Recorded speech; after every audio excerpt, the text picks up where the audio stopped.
నువ్వు తాగుతున్న ఇదే నీళ్లు ఒకప్పుడు డైనోసార్ కడుపులో ఉన్నాయంటే నువ్వు నమ్ముతావా? నేను చెప్పేది నిజం. నిజమైన టీరెక్స్, వెలాసిరాప్టర్ లాంటి పెద్ద పెద్ద డైనోసార్స్ నోట్లో తడిచిన నీళ్లే ఇవాళ నీ గ్లాస్ లో ఉన్నాయి.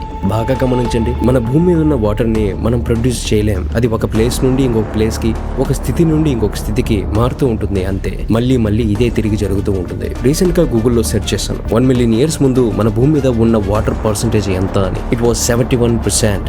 అండ్ ఇప్పుడు చూస్తే the same 71%. How is that possible? నీళ్ళన్నీ ఎక్కడికి వెళ్ళకపోతే మనం వాడుతున్న, తాగుతున్న, వేస్ట్ చేస్తూ ఉన్న నీళ్ళన్నీ ఏమవుతున్నాయి? ఇంతేకాదు, సూర్యుని వయసు భూమి కంటే ఎక్కువ, కానీ భూమి మీద ఉన్న నీళ్ళకి సూర్యుని కంటే వయసు ఎక్కువ. అసలు సూర్యుని కంటే ముందు ఈ నీరు ఎక్కడ ఉండేది? డైనోసార్ కడుపులో ఉన్నది, మన గ్లాస్ లో ఉన్నది ఒకటే నీరు ఎలా అవుతుంది? అన్ని తెలుసుకుందాం. మీరు స్పెండ్ చేసే ఈ 10 to 15 మినిట్స్ అస్సలు వేస్ట్ అవ్వదు. ట్రస్ట్ మీ, ఈ వాటర్ కేవలం H2O మాత్రమే కాదు, ఇది లిక్విడ్ గా ఉన్న ఒక టైం. అదేంటి వాటర్ టైం ఎలా అవుతుంది అనే కదా మీ డౌట్. కాసేపట్లో మీకే తెలుస్తుంది. చిన్నప్పుడు తెలుగు బుక్ లో ఒక పద్యం చదివే ఉంటాం. ఆకాశంబరు నుండి శంభుని శిరం బందుండి సీతాద్రి సుశ్లోకం పైన హిమాద్రి నుండి భువి అని. ఈ పద్యంలో ఏనుగు లక్ష్మణ కవి చెప్తూ ఉన్నాడు, గంగా నది ఆకాశం నుండి శంభుని యొక్క తలపై, తర్వాత హిమాలయాలపై, తర్వాత భూమిపై ఉన్న సముద్రంలోకి చేరింది అని. దీన్ని బట్టి గంగా నది ఆకాశం నుండి వచ్చింది అని అనుకుందాం. కానీ అప్పటికే భూమి మీద ఉన్న ఈ సముద్రం కూడా ఆకాశం నుండి భూమిపైకి వచ్చింది. ఇది నేను చెప్పట్లేదు, సైంటిస్టులే చెప్తున్నారు. ఆక్స్ఫర్డ్ యూనివర్సిటీలో లూనార్ థర్మల్ మ్యాపింగ్ అనే ఇన్స్ట్రుమెంట్స్ వాడి అసలు నీళ్ళ యొక్క ఒరిజిన్ ఎక్కడి నుండి వచ్చిందో కనుక్కునే ప్రయత్నం చేస్తున్నారు. అండ్ అలాగే రీసెంట్ టైమ్స్ లో ALMA టెక్నాలజీ ద్వారా కనుక్కున్నది ఏంటంటే 1300 లైట్ ఇయర్స్ దూరంలో V883 ఓరియాన్ సిస్టమ్ అనేది ఒకటి ఉంది.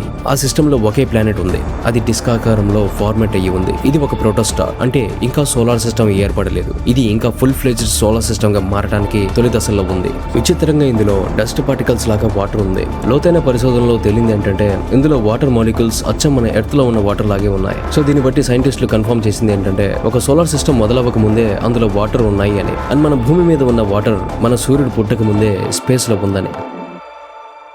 నిజానికి ఒక క్రిటికల్ విషయం మీకు చెప్పాలి. సూర్యుడి కంటే ముందే ఈ వాటర్ ఉందని కన్ఫర్మ్ అయింది. కానీ ఇది ఒక టైప్ ఆఫ్ ఇంటర్లింక్డ్ అనమాట. RRR మూవీలోని రామన్ కొమరం భీమ్ లాగా అనమాట. ఇవి రెండు ఒకటే కానీ వేరువేరుగా కనిపిస్తూ ఉంటాయి, పెనవేసుకొని ఉంటాయి. స్పిరిచువల్ సైన్స్ లో ఏమని చెప్తుంటారంటే వాటర్ అనేది అగ్ని నుండి వచ్చింది అని. అది ఎలా సాధ్యమని మీరు అనుకోవచ్చు. ఇందులో మీ మతిపోగొట్టి విషయాలు దాగి ఉన్నాయి. దీని గురించి పూర్తిగా మనం నెక్స్ట్ వీడియోలో తెలుసుకుందాం. కానీ ఇప్పుడు మనం ఉన్నది నీటిలో. మొదటిగా బిగ్ బ్యాంగ్ జరిగింది. అంత పెద్ద పేలుడు జరిగినప్పుడు అగ్ని రాకుండా ఉంటుందా చెప్పండి? ఆ తర్వాతే వాటర్ వచ్చింది.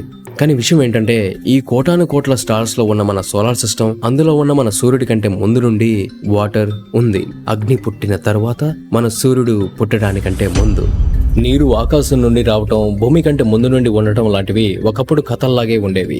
కానీ ఇప్పుడు ఇది ఒక ప్రోవెన్ సైంటిఫిక్ ఫ్యాక్ట్. 400 కోట్ల సంవత్సరాల ముందు ఎక్కడో స్పేస్ నుండి వచ్చిన నీరు భూమితో కలిసింది. మన ఉనికిలోనే అది ఒక ప్రత్యేకమైన అద్భుతమైన క్షణం. జీవం అనే ఆవిర్భావం అప్పుడే పుట్టింది. ఎప్పుడైతే భూమి నీటితో నిండి చల్లబడిందో అప్పుడు ఈ భూమి మొట్టమొదటి జీవాన్ని సృష్టించడానికి అనువైన ఒక ప్రయోగశాలగా మారింది. నీటికి కరిగించే గుణం ఉంటుంది, దానితో పాటు ఒక మీడియం గా కూడా ఉంటుంది. ఈ భూమి మినరల్స్ తో కూడి ఉంటుంది. ఈ రెండిటి మధ్య కలయికే జీవానికి ఆవిర్భావం. సింపుల్ కెమికల్ రియాక్షన్స్ తో మొదలై కాలక్రమేణా కాంప్లెక్స్ స్ట్రక్చర్స్ గా మారుతూ వచ్చాయి. ప్రకృతి పురుషుడు కలిసినప్పుడు ఎలాగైతే ఆ పురుషుడి నీటి బిందువు ప్రకృతి వడిన ఉన్న భూగర్భంలోకి చేరి అక్కడ జరిగే కెమికల్ రియాక్షన్స్ వలన జీవం పోసుకుంటుందో అచ్చం అలాగే ఈ విధంగా భూమి నీరు కలిసిన చోట మొదటి సూక్ష్మజీవులు పుట్టాయి, మైక్రో ఆర్గానిజమ్స్. అవే ఈ రోజుకి మనందరికీ మూలాలు. నిజానికి ఈ ప్రక్రియ ఒకేసారి జరగలేదు, అనేక లక్షల సంవత్సరాలు పట్టింది. దీన్ని బట్టి మనకు అర్థమవుతుంది జీవం కోసం మట్టి మరియు నీరు ఎంత అవసరమో అని. ఇలా ఒక కణం పుట్టడానికి కొన్ని లక్షల ఏళ్లు పట్టింది. కానీ ఇప్పుడు DNA జెనెటిక్ మెమరీ ఉండటం వలన ఈ రోజు భూమి నీరు కలిసిన చోట త్వరగా జీవం పుట్టేస్తుంది. ఇది జీవాల సంగతి. అదే మనిషి విషయానికి వస్తే ఒకే ఒక సింగిల్ సెల్ నుండి ఇంత high and complex human mechanism గా మారడానికి మనకు ఎన్నో కోట్ల సంవత్సరాలే పట్టింది. అదే ఇప్పుడు తల్లి గర్భంలో ఒకే ఒక సింగిల్ సెల్ గానే మొదలయ్యి ఒక హ్యూమన్ మెకానిజం క్రియేట్ అవ్వడానికి జస్ట్ 9 నెలలు చాలు. అందుకే మనం ఈ భూమిని తల్లితో పోల్చి భూమాత అని అంటాం, అమ్మల్ని కన్నా అమ్మ అని అంటాం. భూమిని తల్లి అని పిలవటానికి మనకు మతం అడ్డం వస్తుందా? అసలు ఈ నీటికి మనిషికి ఎంత లోతైన సంబంధం ఉందో తెలుసా? మన బాడీ మొత్తం 70% వాటర్ తోనే ఉంటుంది. అచ్చం మన ఎర్త్ సర్ఫేస్ మీద ఎంత ఉందో అంతే. ఇది కోఇన్సిడెన్స్ కాదు, ఇది నీటితో మనకున్న కనెక్షన్. ఎంతటి కనెక్షన్ అంటే మీరు ఎప్పుడూ కలలో కూడా ఊహించి ఉండరు. మీకు తెలుసా, ఒక్కో రకమైన కన్నీటికి ఒక్కో రకమైన కెమికల్ సిగ్నేచర్ ఉంటుంది. మీరు బాధపడుతూ ఏడిస్తే అందులో కార్టిజాల్ అనే స్ట్రెస్ హార్మోన్స్ మరియు ఎండోర్ఫిన్స్ అనే న్యూరో ట్రాన్స్మిటర్స్ ఉంటాయి. ఎండోర్ఫిన్స్ అంటే మన బాడీలోని న్యాచురల్ పెయిన్ కిల్లర్స్.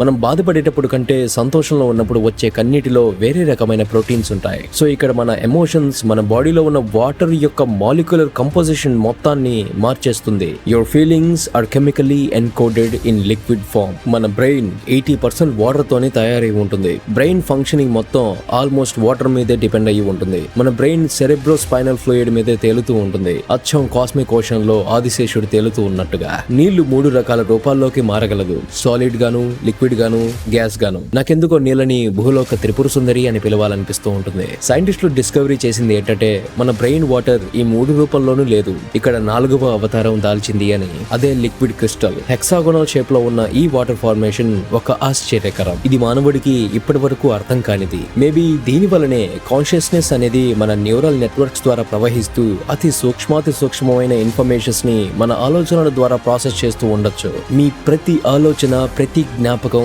ఇప్పటి వరకు వచ్చిన ప్రతి కళ ఈ నీటి నుండే పుట్టింది. మీరు ప్రేమలో పడినప్పుడు, మీరేదైనా సృష్టించినప్పుడు, ఏదైనా కొత్త విషయాన్ని కనిపెట్టినప్పుడు, it is just water enabling these miracles of consciousness. బ్రెయినే కాదు, మన బ్లడ్ ని చూస్తే 90% అది వాటర్ మాలిక్యూల్సే. ఆక్సిజన్ ని, న్యూట్రియన్స్ ని, మన ప్రాణాన్ని సైతం 60,000 మైళ్ళు పొడవున మన బ్లడ్ వెజల్స్ లో నిరంతరం ప్రవహింపచేస్తూ ఉంటుంది. మీ ప్రతి గుండె చప్పుడులో ఈ లిక్విడ్ లైఫ్ ఫోర్సే తాండవం చేస్తూ ఉంటుంది. మన ప్రతి కణంలో నీరు ఉంటుంది. అసలు నీరు ఉండటం కాదు, మన కణాలే నీరు. జీవ వ్యవస్థలుగా ఆర్గనైజ్ అయ్యి ఉన్న నీరు. పోసి చూస్తే ఎక్కడ పట్టుకున్నా తడిగానే ఉంటుంది. మన బాడీలో జరిగే communication system and memory storage system ని నడిపించడానికి ప్రతి సెల్ నీటిని యూజ్ చేసుకుంటుంది. మన మజిల్స్ లో ఉన్న 79% వాటర్ మన అవయవాల్ని కదిలించడానికి ఎలక్ట్రికల్ సిగ్నల్స్ ని క్యారీ చేస్తాయి. మన నోటిలో ఉండే సలైవలో మన జెనెటిక్ ఇన్ఫర్మేషన్ అంతా దాగి ఉంటుంది. ఇది ఎలాంటిదంటే మన గుండె వేగంతో మన నరాల్లో ప్రవహించే ఒక లిక్విడ్ ఇంటర్నెట్ లాగా. రీసెర్చ్లు ఏం చెప్పారంటే వాటర్ కి మన బాడీలో ఉన్న మానసిక స్థితులు అర్థమవుతాయని. మన స్ట్రెస్, థాట్స్, ఇంటెన్షన్స్ బట్టి మన బాడీలోని వాటర్ మాలిక్యులర్ అరేంజ్మెంట్ మారిపోతూ ఉంటుంది అని. ఆఖరికి మన బోన్స్ కూడా 31% వాటర్ తోనే బిల్డ్ అయ్యి ఉంటుంది. ఏదో లోపల అలా ఉండటం కాదు, అది మన బోన్స్ ఎప్పటికప్పుడు రీబిల్డ్ అవ్వడానికి సహాయపడుతూ ఉంటుంది. మన రీప్రొడక్షన్ ఈ నీటిలోనే లైఫ్ ని క్రియేట్ చేస్తుంది. పురుషుడి నుండి వచ్చిన శుక్రకణాల నీటి బిందువుల నుండి తల్లి గర్భంలో ఉమ్మనీటి వరకు ఈ గర్భం కాన్షియస్నెస్ అనే ఉనికికి ప్రాణం పోసి ఒక మహాసముద్రం. ఒక మనిషికి తెలిసిన మొదటి ప్రకృతి నీరు. మనం ఈ నీటిలో జన్మించటమే కాదు, మన వారసత్వాన్ని ఈ నీటి ద్వారానే తర్వాత తరానికి అందిస్తాం త్రూ డిఎన్ఏ. మన డిఎన్ఏ యొక్క డబుల్ హెలిక్స్ స్ట్రక్చర్ అసలు నీళ్లు లేకుండా బ్రతకలేదు. ఇందులో జెనరిక్ ఇన్ఫర్మేషన్ ని హోల్డ్ చేసి ఉన్న హైడ్రోజన్ బాండ్స్ స్థిరంగా ఉండాలంటే కావాల్సింది నీరు. మన బాడీలోని ప్రతి ప్రోటీన్ ఫంక్షన్ అవ్వడానికి కారణం వాటికి వాటర్ వలన నిర్మించబడిన వాటి మాలిక్యులర్ షేప్స్. మన తరతరాల యొక్క కనెక్షన్ ఈ నీటితోనే ఉంది. ఇప్పుడు అర్థమవుతుందా పితృకర్మలు నీటితో ఎందుకు చేస్తారో అన్నది. మనం స్పేస్ షిప్స్ ని తయారు చేయగలం, కానీ నీటిని తయారు చేయలేం. దానిని డిస్ట్రాయ్ కూడా చేయలేం.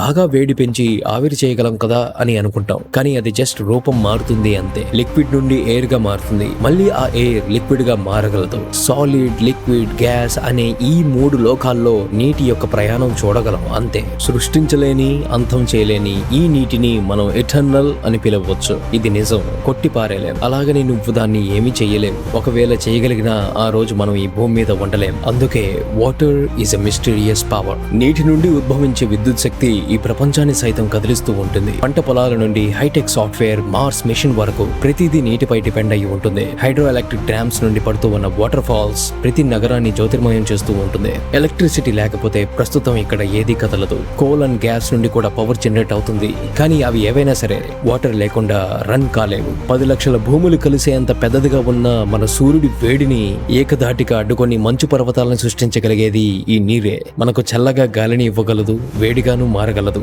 వెదర్ ప్యాటర్న్స్ ని సృష్టించగలదు. మనకు పంటలు పండాలన్నా, కడుపు నిండా తినాలన్నా, తినింది అరగాలన్నా, ఇంట్లో కూర్చొని టీవీ చూడాలన్నా, కారులో లాంగ్ డ్రైవ్ వెళ్లాలన్నా నీరు లేకపోతే కుదరదు. మన అణువణువులో నీరు ఉంటుంది, కానీ మనం నీటిలో బ్రతకలేం. ఎందుకో తెలుసా? ఇదే నీటికున్న ఏకైక సెక్యూరిటీ సిస్టమ్. మనం నీటిలో బ్రతకగలిగితే ఈ పాటికే బ్లూ వాటర్ కాస్త బ్లాక్ గా అయిపోయి మన బ్రతుకులన్నీ చీకటిలో కలిపేసుకుని ఉండేవాళ్ళం. మనం నీటిలో బ్రతకనివ్వకుండా చేసింది మన కోసమే. ఇందులో ఒక మాయ దాగి ఉంది. మన ప్రతి సెల్లో వాటర్ ఉంటుంది, కానీ వాటర్ అంటే అదేదో బయట బావిలో ఉండేది, ట్యాప్ లో వచ్చేది, బాటిల్లో దొరికేది అని మనకు ఇల్యూజన్ కలిగి ఉండటం. మరి ఇదే కదా మాయ అంటే. నిజం చెప్తే అబద్ధాలు అని మీరు అనుకుంటారు. కాన్షియస్నెస్ గురించి మనం ఇదివరకే చాలా మాట్లాడుకున్నాం. మన పుట్టుకకి ఈ సోలార్ సిస్టమ్, పుట్టుకకి ముందే ఈ వాటర్ ఉంది అంటే మన కాన్షియస్నెస్ కంటే ముందే ఈ వాటర్ ఉంది అంటే ఈ నీళ్లే మన కాన్షియస్నెస్ కి పునాది. ఇందులో ఎన్నో జ్ఞాపకాలు దాగి ఉన్నాయి. మనం తాగుతున్న నీరు ఎక్కడో స్పేస్ నుండి వచ్చింది. ఈ సోలార్ సిస్టమ్ కంటే ముందు నుండి ఉంది. మీరు తీసుకునే ప్రతి గుటకలో ఈ నక్షత్ర మండలాలు ఏర్పడడానికి సాక్ష్యం ఇచ్చిన అణువులున్నాయి. ఈ బ్రహ్మాండం గురించి నీళ్ళకి తెలుసు. మన సెలవులో జెనెటిక్ డేటా మొత్తం ఉంటుంది, కానీ బయట కనిపించే వాటర్ లో ఏ డేటా లేదంటారా? అది ఇది వేరు అని అంటారా? ఈ సోలార్ సిస్టమ్ పుట్టుకకి పూర్వం ఏదైతే నీరు ఆ స్పేస్ లో డస్ట్ పార్టికల్స్ లాగా విస్తరించి ఉండేదో అదే నీరు భూమిపైకి వచ్చింది. అదే నీళ్ళల్లో మనం పుట్టాం. అదే నీళ్లు మన అణువణువుల్లో ఉన్నాయి. అదే నీళ్లు మన నాలుక మీద ఉంది. ఈ సోలార్ సిస్టమ్ కి ముందే ఉన్న మెటీరియల్స్ ఇప్పుడు మన లోతుల్లో ఉన్నాయి. నీటికి మెమరీ ఉంది. మన పాస్ట్ లోనూ ఉంది, ప్రెజెంట్ లోనూ ఉంది, ఫ్యూచర్ లోనూ ఉంది. ప్రతి ఒక్కటి దానికి తెలుసు. నక్షత్ర మండలాల నుండి మన పూర్వీకుల జెనెటిక్ డేటా వరకు నీరు ప్రతిదాన్ని గుర్తుపెట్టుకుంది. మన చరిత్రలోనూ సృష్టిలోనూ ఎన్నో టైమ్ లైన్స్ ని తన ఒడిలో ఉంచుకున్న నీరు, ప్రాణాలకి ఆలోచనలకి అధిపతి అయిన ఈ నీరు ఎన్ని కాలాలు మారినా ఎప్పటికీ స్థిరంగా ఉండే ఈ నీరు కాలానికే ఇంకో ప్రతిరూపం. అందుకే నేనంటాను వాటర్ ఈజ్ లిక్విడ్ టైమ్ అని. అందుకే ఎంతో మంది హిమాలయాల దగ్గర తపస్సు చేస్తూ ఉంటారు. ఆ గడ్డకట్టిన మంచు నీటి బొట్టులో ఎన్నో యుగాల రహస్యాలు దాగి ఉన్నాయి. మనందరికీ తల్లైనటువంటి ఈ భూమి కూడా నీటి నుండే పుట్టింది. అసలు సైంటిస్టులు ఏం కనుక్కున్నారు? కెనడాలోని బాఫిన్ ఐలాండ్ లో కొన్ని రాళ్లలో క్రిస్టల్స్ కనుక్కున్నారు. వాటి పేరు జిర్కాన్స్. ఈ క్రిస్టల్స్ ఎన్నో యుగాల్ని, 4.4 బిలియన్ల సంవత్సరాలుగా ఎన్నో అగ్నిపర్వతాల పేలుళ్లని, కాంటినెన్షియల్ మార్పులని, ఐస్ ఏజ్ లని దాటుకుని సర్వైవ్ అయ్యాయి. ఈ ఏన్షియన్ టైమ్ క్యాప్సూల్స్ అని పిలువబడే వీటిలో రీసెర్చ్ లో ఒకటి కనుగొన్నారు. డాక్టర్ లిడియా హ్యాలిస్ అండ్ తన టీం అడ్వాన్స్డ్ మైక్రోప్రోబ్ టెక్ని వాడి చూడగా ఇందులో ట్రాప్ అయి ఉన్న వాటర్ ఫుట్ ప్రింట్స్ చాలా వింతగా ఉన్నాయి. ఇందులో ఉన్న డ్యూటేరియం టు హైడ్రోజన్ రేషియో చాలా తక్కువ ఉంది. జనరల్ గా ఈ రేషియో ఎక్కువగా ఉంటే అది ఎర్త్ బేస్డ్ ఎలిమెంట్ అని అర్థం. సో దీన్ని బట్టి అసలు ఈ earth elements, asteroids and comments కంటే ముందు కూడా ఈ వాటర్ ఉందని నిరూపణ చేశారు. ఈ సోలార్ సిస్టమ్ ఇంకా పుట్టక ముందే వాటర్ అనేది గడ్డకట్టిన దుమ్ములాగా ఆల్రెడీ ఉంది అని చెప్పారు. తరువాత భూమి ఏర్పడిన తర్వాత అక్కడ ఉన్న కొంత నీరు గ్రావిటీ వలన భూమికి చేరుకుంది అని చెప్పారు. నేను ఇదివరకు చూపించిన ప్రతి ఒక్కటి తిరిగి మళ్ళీ ఒకే పాయింట్ కి వస్తుంది. మన ఈ శరీరంలో 70% ఈ కాస్మిక్ వాటరే ఉంది. అంటే 4.5 బిలియన్ల సంవత్సరాల పురాతనమైన 37 లీటర్ల లిక్విడ్ మన నరాల్లో ప్రవహిస్తూ ఉంది. నీళ్లు సముద్రాల నుండి మేఘాలుగా, మేఘాల నుండి వర్షాలుగా, నదుల నుండి మన రక్తనాళాల్లోకి, మన బ్లాడర్స్ లోకి వెళ్తూ ఉంది. బ్లాడర్స్ నుండి టాయిలెట్స్ కి కూడా వెళ్తుంది. మీరు తాగుతున్న నీరు ప్రతి దాని నుండి ప్రయాణం చేసినదే. ఇదే నీరు ఒకప్పుడు అగ్ని పర్వతాల సెగల్లో ఆవిరిగా ఉంది. ఇదే నీళ్లు అత్యంత స్వచ్ఛమైన గ్లేషియర్ నదుల్లో ఉంది. ఇదే నీళ్లు 10,000 సంవత్సరాలుగా కొండ గుహల్లో చుక్కలుగా కారుతూ ఉంది. చివరికి ఎన్నో పురాతనమైన జంతువుల నోటిలోకి వెళ్లి ఉంది. ఎన్నో యుద్ధాలలో రక్తాలు ఈ నీటిలోనే కలిశాయి. ఎన్నో జీవాలు ఈ నీటిలోనే జన్మించాయి. ఇదే నీటిని శ్రీరాముడు తాగాడు, కృష్ణుడు తాగాడు. ఇదే నీరు స్త్రీలు తాగారు, పురుషులు తాగారు. ఈ నీరే బయటికి వస్తూ ఉంది. ఆ నీరే శుద్ధి జరుగుతూ ఉంది. ఆ నీటినే మళ్ళీ మనం త్రాగుతాం. సైంటిస్టులు దీనికి ఒక పేరు కూడా పెట్టారు, ది క్లోజ్డ్ సిస్టమ్. దీనికి అర్థం కొన్ని బిలియన్ల సంవత్సరాలుగా ఉన్న సేమ్ వాటర్ నే మనం తాగుతూ ఉన్నామని అర్థం. అదే H2O, అదే నీరు. మనం ఎప్పటికీ చూడలేని విషయాలని నీరు చూసింది. ఇదే నీరు పిరమిడ్స్ మీద వర్షంగా కురిసింది, ధ్రువ ప్రాంతాల్లో గడ్డకట్టింది. ఇదే నీరు ఎన్నో తుఫాన్లుగా మారి వినాశనాన్ని చేసింది. కొండ గుహల్లో నుండి పైకి లేచి డైనోసార్లు, చక్రవర్తులు, వినాశకారకులు, మన మునులు, ఋషులు గుండా ప్రయాణించింది. ఇప్పుడిది మీ లోపల ఉంది. మీరు తాగుతున్నది కేవలం నీరు కాదు. మీరు తాగుతున్నది ఈ భూమి యొక్క అనంతమైన జ్ఞాపకాలనే. ఈ విశ్వం యొక్క చరిత్రని తాగుతున్నారు. నక్షత్రాలు, గ్రహాలు, వీటి పుట్టుక మరణాల కాలచక్రంలో పాలు పంచుకుంటున్నారు. ద్రవ రూపంలో ఉన్న ఈ కాలాన్నే తాగుతున్నారు. మనం వేరే గ్రహంలో లైఫ్ కోసం వెతుకుతున్నప్పుడు అక్కడ పుట్టిన నీళ్లు కోసం వెతకట్లేదు. మనలో ఉన్న, అంతటా ఉన్న ఈ సేమ్ కాస్మిక్ నీళ్ల కోసమే వెతుకుతున్నాం. Water is not earth's invention, earth is water's invention. భూమి, సూర్యుడు లేనప్పుడు నీరు ఎక్కడ ఉండేది అని మొదట్లో అడిగాను, గుర్తుందా? నీ దగ్గర ఇప్పుడు ఆన్సర్ ఉంది. ఏంటో చెప్పనా? Everywhere. Molecules that pass through your kidney to populate every single other possible glass of water drawn from the world water source. Wow. Which means the glass of water you did draw from your faucet contains molecules that definitely pass through the kidney of Abraham Lincoln, of Jesus, Yes. of Genghis Khan, of pick any historical figure.